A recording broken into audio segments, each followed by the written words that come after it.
आज सुबह सुबह मैं अपनी बाइक लेके सीधा अपनी वर्कशॉप की तरफ जा रहा था, क्योंकि थोड़ी देर पहले मुझे एक कस्टमर का कॉल आया जो कि मुझे बोल रहा था कि वो मेरी वर्कशॉप के बाहर खड़ा हुआ है और उसे अपनी गाड़ी में कुछ काम करवाना है। ऊपर से वो काफी जल्दबाजी भी कर रहा था, तो मैं फटाफट अपनी बाइक को ड्राइव करता हूँ और सीधा अपनी वर्कशॉप की तरफ पहुंच जाता हूँ। वो कस्टमर तो वहाँ पे ऑलरेडी मौजूद था, तो इसलिए मैं बाइक से उतरता हूँ और वहाँ पे जाके उसे बोलने लगता हूँ, तो हाजी सर बोलिए क्या काम करवाना है आपको? मैं हूँ मूसा मोटर वाला, इस वर्कशॉप का मालिक। तुम्हारा नाम मूसा मोटर वाला, मेरा नाम अय्यर, वेणुगोपाल अय्यर, और आज हम लेके आया जी Toyota Innova 2016 model manual transmission imported गाड़ी है जी। पहले ये गाड़ी टैक्सी पे चलता था, मैं इसका प्राइवेट नंबर कराया और अब हम तुमसे ये चाहता कि इस गाड़ी को तुम 2026 का बना दो जी। 2026 का मॉडल मतलब कन्वर्ट करवाना है क्या? कन्वर्ट और रिस्टोर दोनों करवाना है जी। ठीक है भाई, अगर ऐसी बात है तो अंदर आइए। तो इसके बाद हम उस इनोवा को वर्कशॉप के अंदर ले आते हैं और फिर उसके बाद वो बंदा मुझे बताने लगता है कि इस कार के अंदर क्या क्या काम करना पड़ेगा। आइए, ये हम चाहता है जी तुम इस गाड़ी का इंटीरियर से लेके एक्सटीरियर सब चेंज कर दो और डैशबोर्ड को भी एकदम इंडियन स्टाइल में कर देना जी। वो सब तो मैं कर दूंगा भाई, लेकिन आपका बजट क्या है ये तो मुझे बता दो। आइए, ये तुम बजट का टेंशन मत लो जी, मेरे बाप का अभी अभी खेती बिका है। ठीक है भाई, मैं समझ गया।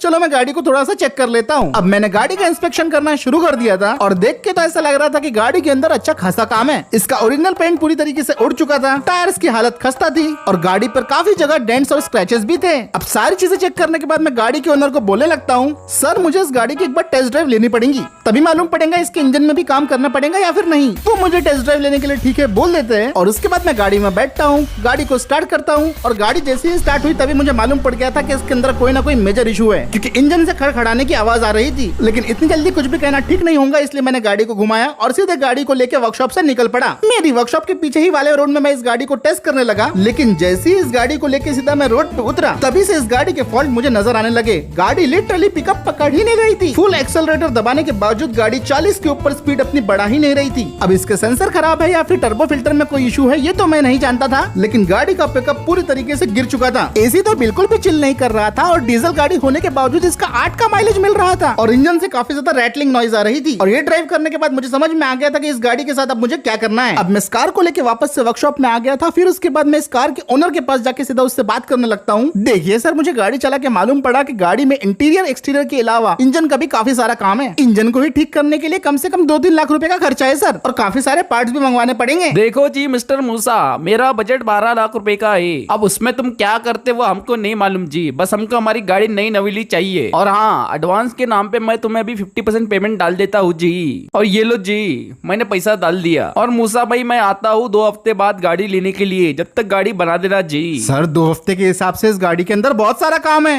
समझता है जी, काम तो बहुत सारा है पर तुम्हारे लिए कोई बड़ी बात नहीं है जी। चलो हम चलता है जी। तो उस बंदे के जाने के बाद मैं इस गाड़ी के काम पर लग चुका था। देखा जाए तो इस गाड़ी में टोटल 3 काम थे। एक्सटीरियर को करना है फेसलिफ्ट, इंटीरियर को करना है पूरी तरीके से चेंज और इंजन को करना है टोटली फिक्स। एक्सटीरियर और इंटीरियर के हिसाब तो ठीक से बैठ रहा है, लेकिन इंजन फिक्स करने में हद से ज्यादा खर्चा आ रहा था और शायद से इंजन के खर्चे की वजह से बजट बिगड़ जाए। और इस चीज से कैसे निपटना है ये मैं जानता था। अब मुझे कुछ ऐसा करना होगा जिसे हम कहते हैं जुगाड़। तो इसीलिए मैं अपने वर्कशॉप से निकल के सीधा अपनी बाइक पे बैठता हूँ और उसे स्टार्ट करके सीधा वर्कशॉप से निकल पड़ता हूँ। और अब मैं अपनी बाइक को लेकर एक ऐसी जगह पे जा रहा था जहाँ पे मुझे इनोवा के इंजन पार्ट्स लगभग आधे से भी कम दाम में मिल जाएंगे और मेरा काम भी बन जाएगा। पूरे आधे घंटे में गाड़ी को ड्राइव करता हूँ और उसके बाद मैं सीधा पहुंच जाता हूँ मकसूद भाई की भंगार की दुकान में। वहाँ पे मुझे मकसूद भाई भी मिल जाते हैं, तो मैं फौरन अपनी बाइक को वहाँ पे खड़ी करता हूँ और सीधा मकसूद भाई के पास जाके उन्हें बोलने लगता हूँ, अरे मकसूद भाई तुमसे एक काम है। अरे मूसा, आज तू मेरे दुकान पे कैसे आया रे? बोल रे, मैं तेरी क्या मदद कर सकता हूँ रे? यार मैं गाड़ी के इंजन के कुछ पार्ट्स ढूंढ रहा हूँ, तेरे पास क्या वो मिल जाएंगे? अरे मकसूद भाई के पास हर चीज मिलती, तू बोल क्या होना तेरे को? भाई मुझे 2016 इनोवा क्रिस्टा का इंजन ब्लॉक, कार्बोरेटर, रेडिएटर और ऑयल फिल्टर चाहिए। अरे मेरे पास तो वो नहीं है, पर एक ऐसी चीज है जो तेरे काम आ सकती। तो देख भाई मूसा, ये थी वो चीज जो मैं तुझे बताना चाहता था। तो ये है वो चीज। देख भाई मूसा, कुछ दिन पहले ये गाड़ी आई थी एक्सीडेंट होके। इसकी आधी बॉडी खल्ला से पूरी, पर इसका जो इंजन है ना वो 100% वर्किंग कंडीशन में है। तो क्या बोलता है इसके बारे में? वो सब तो ठीक है भाई, लेकिन मुझे तो सिर्फ इंजन के पार्ट ही चाहिए थे, मुझे दूसरे गाड़ी में लगाने हैं ना पार्ट। देख मूसा, मैं अलग अलग पार्ट तो नहीं दे सकता, लेकिन अगर तुझे पार्ट के कीमत पे ही पूरी गाड़ी मिल जाए तो इसके बारे में तेरा क्या ख्याल है? क्या बात है भाई, ये तो बड़ा ही नेक ख्याल है। तू मेरा दोस्त है इसलिए तेरे लिए ज्यादा नहीं बोल रहा मैं, 2.5 लाख में गाड़ी लेके चले जा। शानदार प्राइस है भाई, अभी पेमेंट कर देता हूँ। ये रही भाई तेरे नंबर पे हो गई पेमेंट। अबे ओ बल्ली, जरा ट्रक निकाल के गाड़ी को उठा बोला। तो अब हमने फाइनली इस एक्सीडेंटल इनोवा को अपने ट्रक के ऊपर लोड कर दिया था और ये इनोवा मुझे सही दाम में मिल गई। और फिर उसके बाद हम लोग इनोवा को लेकर निकल पड़ते हैं सीधा अपनी वर्कशॉप की तरफ। लेकिन रास्ते में ये ट्रक ड्राइवर बल्ली कुछ अलग ही तरीके से ट्रक चला रहा था। अरे भाई थोड़ा संभल के ट्रक चला,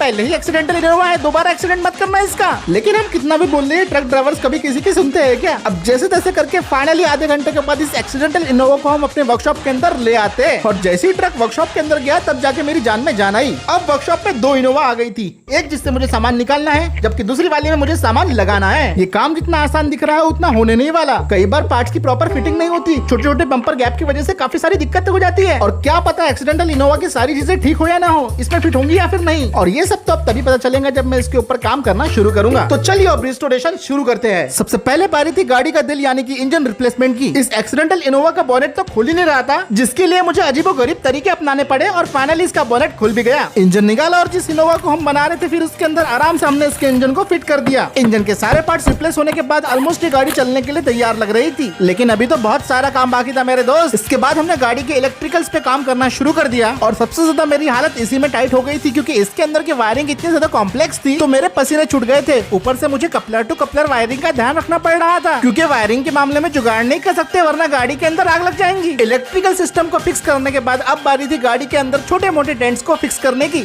ये तो मेरे हथौड़े मारने से ही फिक्स हो जा रहे थे और जो डेंट हथौड़े मारने से फिक्स नहीं हो सकते उसके लिए तो पूरा पैनल ही चेंज करना पड़ेगा। सारे मेजर डेंट्स को हटाने के बाद अब बारी आ गई थी गाड़ी के बॉडी शेल को फिक्स करने की। क्योंकि ये गाड़ी 10 साल पुरानी थी और टैक्सी में काफी ज्यादा चली है तो इसकी जैसी में छोटे मोटे क्रैक्स थे जिसको मैंने वेल्डिंग करके फिक्स कर दिया। इंजन में भी कोई डैमेज नहीं आता लेकिन टैक्सी में चलाने की वजह से इसे ठीक से मेंटेन नहीं किया गया। और अब बारी थी इस गाड़ी की टेस्ट ड्राइव की। जब गाड़ी चलने लायक हो गई तो मैं इसे फिर से वर्कशॉप के पीछे वाले रोड के ऊपर ले आया। लेकिन क्योंकि इस बार मैंने इसके इंजन को फिक्स कर दिया था तो इस बार गाड़ी ने मुझे लिटरली पूरी तरीके से हैरान कर दिया। अब तो ये इनोवा लिटरली एक सेडान का फील दे रही थी। भाई साहब 0 to 100 इसने सिर्फ 5 सेकंड में कर दिया और गाड़ी की हैंडलिंग अभी भी काफी ज्यादा स्मूथ थी। ऊपर से इसके ब्रेक्स वो भी परफेक्ट थे। इस सब से मुझे अंदाजा हो गया था कि मैं एक बढ़िया चीज को बना रहा हूँ तो इस गाड़ी को लेकर फिर मैं वापस से निकल पड़ता हूँ अपनी वर्कशॉप की तरफ। मुझे तो यकीन ही नहीं हो रहा था कि इस गाड़ी में बस मैंने थोड़ा सा काम किया लेकिन अच्छा खासा इम्पैक्ट इसमें दिखने लगा। इसकी टेस्ट ड्राइव लेके मैं समझ गया था कि भाई इस गाड़ी के अंदर अब उतना कुछ काम बचा नहीं है, अब सिर्फ इसकी एक्सटीरियर और इंटीरियर की फिनिशिंग बाकी रह गई है। फिलहाल तो मैंने इसके ऊपर टेम्पररी फेसलिफ्ट बम्पर लगाया है लेकिन अब बारी है इस गाड़ी को इसका असली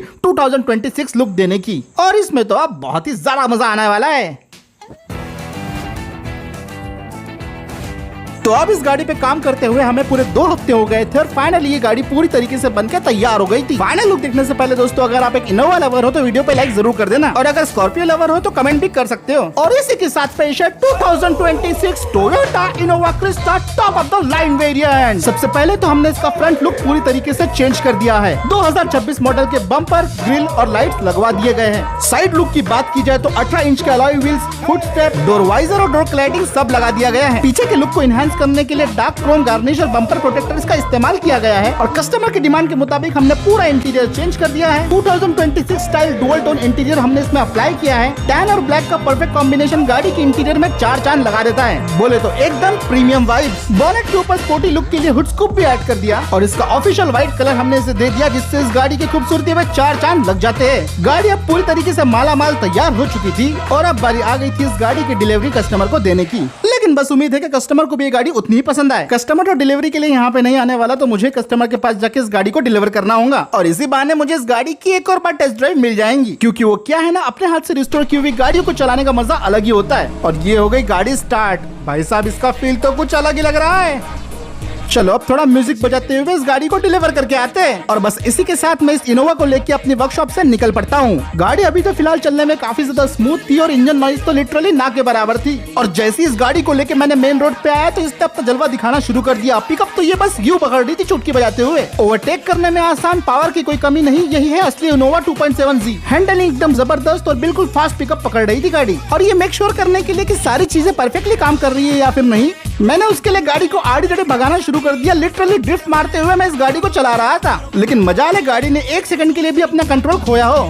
लिटरली गाड़ी के ऊपर लगाया गया एक एक पैसा वसूल लग रहा था और क्रूज पर भी मेरी गाड़ी काफी बढ़िया परफॉर्म कर रही थी। ऐसे ही ड्राइव करते करते मैं उस बंदे की सीमेंट की फैक्ट्री की तरफ पहुंच गया था क्योंकि यहीं पे मुझे गाड़ी को डिलीवर करना था। वहाँ सामने एक छोटा सा टोल गेट था जहाँ पे मुझे कुछ सेकंड के लिए इनोवा को रुकना पड़ा और अपनी पहचान बताने के बाद मैं गाड़ी को लेके वहाँ से निकल पड़ा। इनोवा तो मुझे बचपन से ही पसंद है, लेकिन क्या करूँ, अगर स्कॉर्पियो पसंद ना होती तो आज मेरे पास यही होती। फिर उसके बाद मैं इनोवा को फैक्ट्री के पार्किंग लॉट की तरफ लेके जाता हूँ, क्योंकि कार के ओनर ने मुझे कहा था कि वो पार्किंग लॉट से ही अपनी गाड़ी को पिकअप कर लेंगे। और फिर उसके बाद एक अच्छा सा पार्किंग स्पॉट ढूंढने के बाद मैं फाइनली इनोवा को अच्छे से पार्क कर देता हूँ। चलो फाइनली मैं कस्टमर की बताई हुई लोकेशन पे पहुंच गया था, इसीलिए मैं फटाफट अपनी गाड़ी से उतरता हूँ और उसके बाद फटक से लगा देता हूँ फोन कस्टमर को। पहले 2-3 बार तो कस्टमर मेरा फोन ही पिकअप नहीं करते, तो मुझे डर लग गया कि ये बंदा मेरे साथ स्कैम तो नहीं कर रहा, लेकिन फाइनली वो फोन पिकअप करता है। तो मैं उसे बोलता हूँ कि भाई फटक से आ जाओ आपकी पार्किंग लॉट में। अय्यो क्या बात है, क्या बात है, क्या बात है, ये गाड़ी को तुमने लाजवाब बना दिया।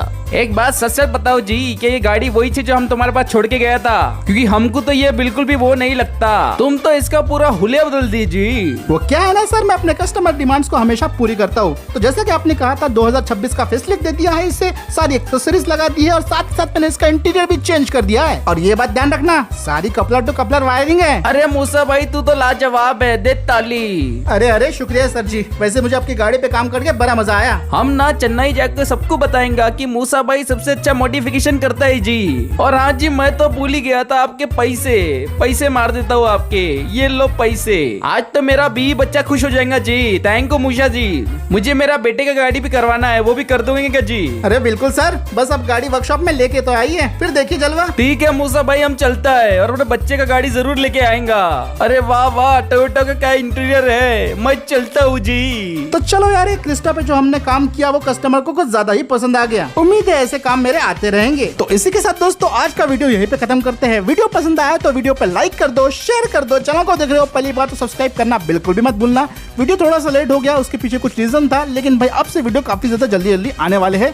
तो स्टे ट्यून। चैनल पे कमेंट करके बताना कि आपको अगली कार, बाइक, ट्रक क्या देखना है, भाई जरूर हम लेके आएंगे। और मैं मिलता हूँ आपसे अगले वीडियो में।